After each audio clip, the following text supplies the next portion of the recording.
এ দুনিয়ার ইমানদার আল্লাহর গোলাম,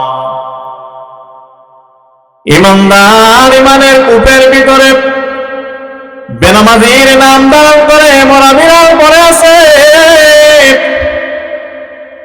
ইমানদার ইমানের কূপের ভিতরে গান বাজনার নাম করণ করে মরা বিড়াল পড়ে আছে। ইমানদার ইমানের কূপের ভিতরে সুদের নামকরণ করে মরা বিড়াল পড়ে আছে। ইমানদার ইমানের কূপের ভিতরে দেবতার নামকরণ করে মরা বিড়াল পড়ে আছে। যতদিন পর্যন্ত তোমার ভিতর থেকে ওই গুনার মরা বিড়ালটা না দূর করতে পারবা, কিয়ামত পর্যন্ত হজ করো, কোনো লাভ হবে না, পরিণাম ফল হবে জাহান্নাম। हकीकत से तो दुनिया बेखबर है, दुनिया की नुमाइश पर नजर है। नमी गोयाम के आज दुनिया जुदाबाश, बहर करे के बाशिबा खुदाबा।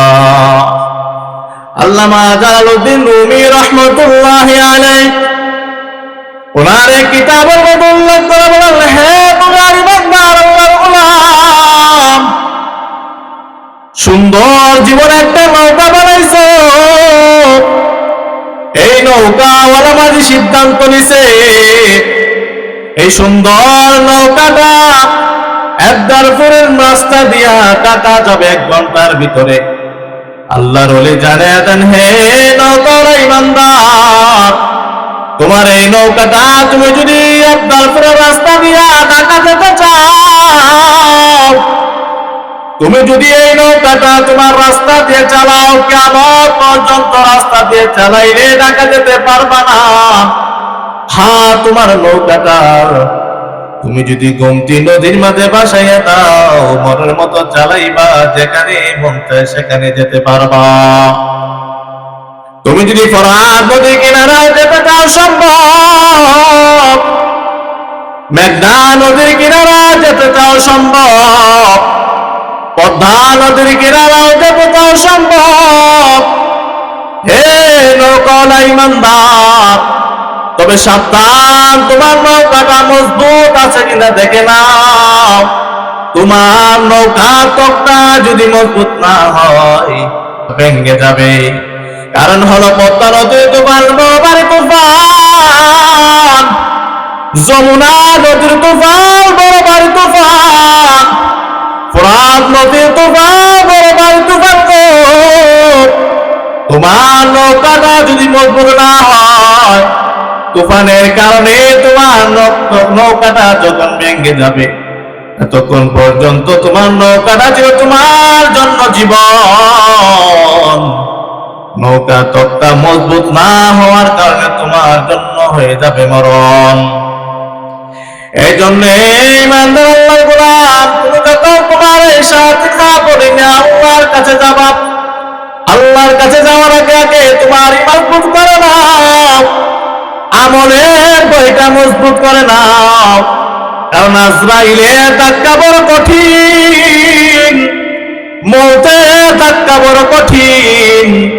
যখন আজরাইল আলাইহিস সালাতু ওয়াস সালাম তোমার সামনে চলে আসবেন, তোমার ঈমান যদি মজবুত না হয়,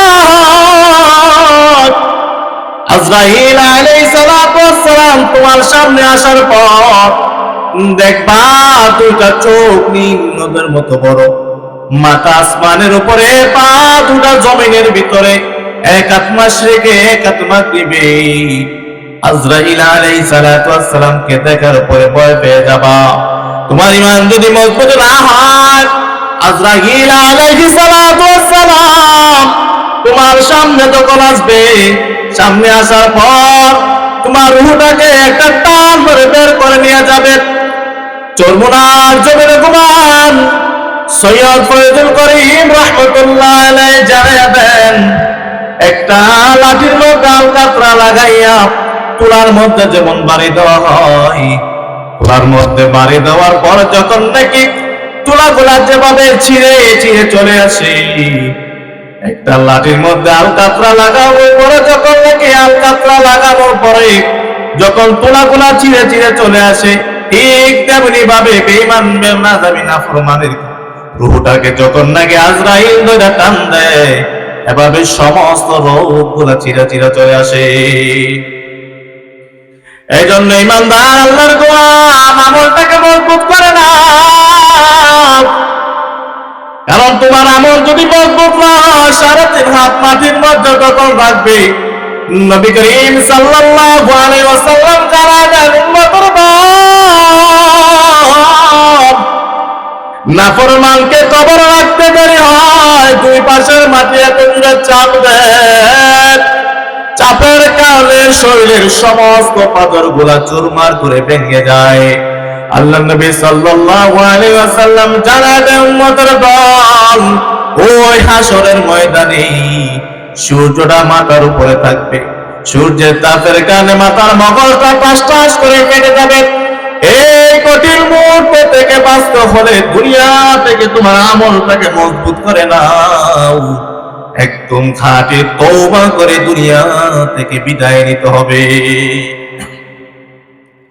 মুসা আলাইহিস সালাতু ওয়াস সালামের জামানায় এক যুবক এত গুনাহ করলো, এত গুনাহ করার পর এলাকার মানুষ তাকে সন্ত্রাসী বলে তাড়াইয়া দেয়। এলাকার মানুষ হাতে পায়ে রশি লাগাইয়া তাকে এলাকা থেকে বিদায় করে দেয়। মুসা আলাইহিস সালাতু ওয়াস সালামের পরামর্শ ওই যুবকটাকে তাকে নাকি সন্ত্রাসী বলে দিল, ওই সন্ত্রাসীটাকে এলাকা থেকে বিদায় করে জঙ্গলে পালায় রাখলো। কিছুদিন পরে মুসা আলাইহিস সালাতু ওয়াস সালামের কাছে আল্লাহ রাব্বুল আলামিন জানিয়ে দেন, জমানার নবী মুসা অমুক এলাকার মধ্যে যাও, গিয়া তো আমার বন্ধু আছে, আমার বন্ধুর জানাজা পড়াইয়া দাও। মুসা আলাইহিস সালাতু ওয়াস সালাম নিজের উম্মতদেরকে নিয়ে ওই এলাকার মধ্যে যায়, গিয়া দেখে ওই ব্যক্তি, যে ব্যক্তিটাকে নাকি এলাকার মানুষ তাড়াইয়া দিছে, যে ব্যক্তিকে নাকি এলাকার মানুষ গুনাহগার বলে তাড়াইয়া দেয়, সন্ত্রাসী বলে তাড়াইয়া দিল, আল্লাহ রাব্বুল আলামিন এত বড় শুভ সন্ত্রাসীকে কিভাবে বন্ধু বলে ফেললো? এমনি মুসা আলাইহিস সালাতু ওয়াস সালাম বলে, জানাজার নামাজ পড়ানোর পর আল্লাহর সাথে কথা বলা যাবে। মুসা আলাইহিস সালাতু ওয়াস সালাম জানাজার নামাজ পড়ানোর পর আল্লাহ রাব্বুল আলামিনের কাছে জানায় দেয়, রে মালিক, এলাকার মানুষ তাই গুনাহগার বলে তাড়াইয়া দিল। ওগো রব্বুল আলামিন, এত বড় সন্ত্রাসীকে তুমি কেমনে গো তোমার বন্ধু মনে করলা? আল্লাহ রাব্বুল আলামিন জানায় দেয়, মুসা তুমি কি জানো না ওই ব্যক্তিকে যখন নাকি এলাকার মানুষ হাতে পায়ে রশি লাগাইয়া জঙ্গলায় ফালাইয়া দেয়, জঙ্গলায় ফালানোর পর সেই 2টা হাত তুলে আমি মালিকের কাছে ডাক দেয়া বলে, রে মালিক, জমিনে থাকা অবস্থায় বিপদে পড়লে মা আগায় আসে, বাবা আগায় আসে। আল্লাহ রাব্বুল আলামিন বিপদে পড়লে আমার ভাই আগায় আসে। আল্লাহ রাব্বুল আলামিন আজকে এলাকার মানুষ আমাকে তাড়াইয়া দেয়, জঙ্গলার মধ্যে হাতে পায়ে রশি লাগাইয়া ফালাইয়া রাখলো, রে মালিক। আল্লাহ রাব্বুল আলামিন যখন নাকি দেখি আমার মা আসে না, আমার বাবা আসে না, আমার ভাই আসে না, আল্লাহ রাব্বুল আলামিন মনের মধ্যে চলে আসছে, তোমার নাম রহমান, তোমার নাম রহিম। আল্লাহ রাব্বুল আলামিন আমি যত গুনাহ করি না কেন, তুমি তো বলছো তুমি রহমান, তুমি তো বলছো তুমি রহিম। আল্লাহ রাব্বুল আলামিন তোমার রহমান নামের উসিলায়, আল্লাহ রাব্বুল আলামিন তোমার রহিম নামের উসিলায় আমার জিন্দেগির তামাম গুনাহ মাফ করে দেন।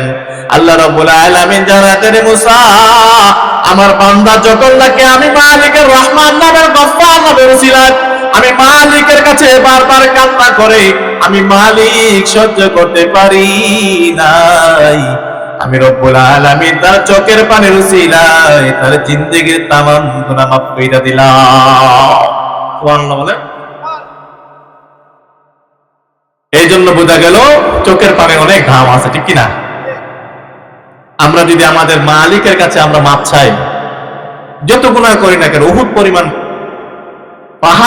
পাহাড় পরিমাণ আমরা গুনাহ করলেও আল্লাহ তাআলা বলেন আমি মালিকের কাছে এসব কিছুই না, মাপ চাইতে দেরি আমি আল্লাহ মাফ করতে দেরি হয় না। কিন্তু আমরা মালিকের কাছে মাপ চাই না, চাই আমরা মালিকের কাছে মাপ চাই না বিধায় আজকে আমাদের এই অবস্থা। আল্লাহ রাব্বুল আলামিন প্রথম আসমান আয়েশা, আল্লাহ রাব্বুল আলামিন প্রথম আসমান আসার পর তার বান্দাদেরকে ডাক দেন,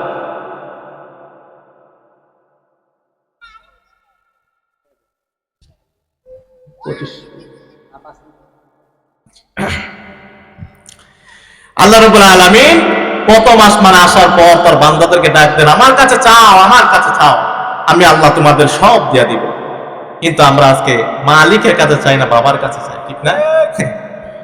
মালিকের কাছে না চাই, বাবার কাছে চাই, বিদায় আজকে আমাদের করুণ অবস্থা। কিন্তু বাঙালি মুসলমান আমরা বীরের জাতি, আমরা চাবো আল্লাহর কাছে, কিন্তু বীরের জাতি আজকে আমরা শিয়ালের জাতি হিসেবে পরিণত হয়ে গেছি, ঠিক না?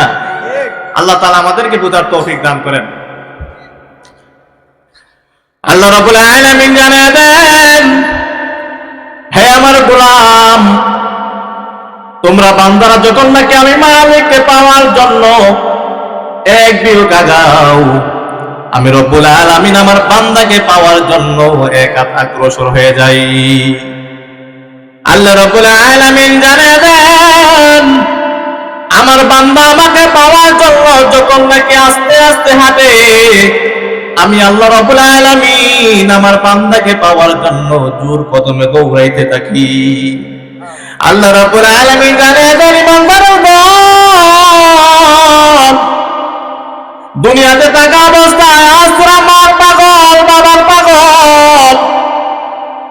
আরে বান্দা, তুই যখন তোর মাকে আম্মা বলে ডাক দেস, আরে বান্দা মাকে মা বলে ডাক দিলে মার মন শান্ত হয়ে যায়, বাবাকে বাবা বলে ডাক দিলে বাবার মন শান্ত হয়ে যায়। আল্লাহ রাব্বুল আলামিন জানে দেন, বান্দার দল, তোর মাকে তোর বাবাকে আমি আল্লাহ বানাইলাম। তোর মাকে একবার নয়, দুবার নয়, তিনবার ডাক দিলে মা রাগ করে বসে, বাবাকে একবার দুবার তিনবার চারবার ডাক দিলে বাবা রাগ হয়। কিন্তু আমি মালিক এমন আল্লাহ, আমি আল্লাহকে একবার যদি ডাক দেস, আমি মালিক তোর একবার ডাকের উসিলায় ৭০ বার জবাব দিয়া দেই। আল্লাহর বান্দা দীর্ঘ ৭০ বছর পর্যন্ত সালাম সালাম বলে পূজা করে, মূর্তির সামনে গিয়ে সালাম সালাম বলে ডাক দেয়। একবার হঠাৎ মুখ দিয়ে বের হয়ে গেল সমাজ, সাথে সাথে আমার রব তার জবাব দিয়ে দিল। এমনি ওই বান্দা ডাক দিয়ে বলতেছে, এতদিন পর্যন্ত আমি সালাম সালাম বলে ডাকতে, আজ পর্যন্ত কেউ আমার ডাকের সাড়া দেয় নাই। আমার জবান দিয়ে হঠাৎ যখন নাকি সমাজ বের হয়ে গেল, কে গো আমার ডাকে তুমি সাড়া দিয়ে দিলা? আল্লাহ রাব্বুল আলামিন সাথে সাথে জানায় দেয়, বান্দারে এতদিন পর্যন্ত তুই সালাম সালাম বলে ডাকতেস, ওই সালাম তোকে বানায় নাই। যে সালাম সালাম বলে যাকে ডাক দে, যে মূর্তিরে তুই মাটির মূর্তির পূজা করস রে বান্দা, এই মূর্তিটা তুই তোরা নিজেই বানাইলি। যে মূর্তিগুলা তোরা নিজে বানাইয়া তাদের সামনে সালাম বলে ডাক দেস, একদিন নয়, 2 দিন নয়, কিয়ামত পর্যন্ত তোরা যদি মূর্তির সামনে গিয়ে ডাক দেস, মূর্তি জবাব দিবে না। কিন্তু আমি রব্বুল আলামিন তোদেরকে বানাইলাম, আমি রব্বুল আলামিন যেহেতু তোদেরকে বানাইলাম, আমি মালিক একবার ডাক দেস সমাদ, আমি রব্বুল আলামিন সমাদ ডাকতে দেরি হয়, তোর ডাকি সারা দিতে দেরি হয় নাই। এজন্য দুনিয়ার ইমানদার আল্লাহর গোলাম যতই গুনাহ করা না কেন, মালিকের কাছে মাপ চাও। মালিকের কাছে মাপ চাইতে দেরি হবে, মালিক মাফ করতে দেরি হবে না। আল্লাহ রাব্বুল আলামিন জানিয়ে দেন, ইয়া আইয়ুহাল্লাযীনা আমানু তাকুল্লাহ হে বান্দারা, আমি আল্লাহকে ভয় কর, আমি আল্লাহকে ভয় করো। আমি আল্লাহকে ভয় করার মানেই নয় আমি মালিককে ভয় করো। আমি মালিককে ভয় করার মানেই হলো আমি আল্লাহর জাহান্নাম দুজকের আযাব ভয় করো।